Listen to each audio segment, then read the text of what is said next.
नमस्कार विद्यार्थी मित्रांनो, पुन्हा एकदा स्वागत आहे मनतरंग हर्षल कोठावदे लॉग यूट्यूब चॅनलवर. विद्यार्थी मित्रांनो, नवनवीन अपडेट्स आपल्याला देत असतो. त्याचाच एक भाग म्हणजे MSc अर्थात Maharashtra state council of education, Maharashtra राज्य परीक्षा परिषद पुणे यांनी पुढच्या परीक्षांचे संभाव्य वेळापत्रक जाहीर केले आहे. त्याच्यामध्ये शिक्षक पात्रता परीक्षा TET एक्झाम फेब्रुवारीत होण्याची शक्यता आहे. आणि सगळ्यात महत्त्वाची बातमी म्हणजे तिसरी टेट एक्झाम अर्थात अभियोग्यता चाचणी 20,000 शिक्षक भरतीसाठी होणार आहे.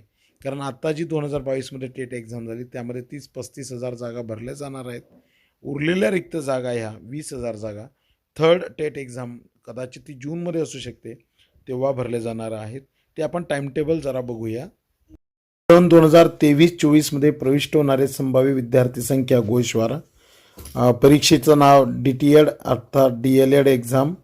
तर ते DEDच्या विद्यार्थ्यांसाठी आहे.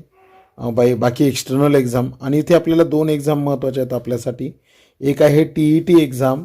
साधारणपणे संभाव्य विद्यार्थी संख्या त्यांनी दिलेली आहे 4 लाख. आणि टेट एक्झामसाठी 2 लाख विद्यार्थी संख्या त्यांनी दिलेली आहे. टेट एक्झाम 2 लाख विद्यार्थी बसतील आणि त्यातून मग संभाव्य शिक्षक निवडले जातील.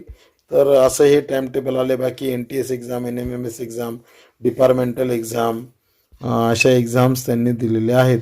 वरील संभाव्य विद्यार्थी संख्या संबंधित शाखेने दिल्याप्रमाणे नमूद केलेल्या आहेत.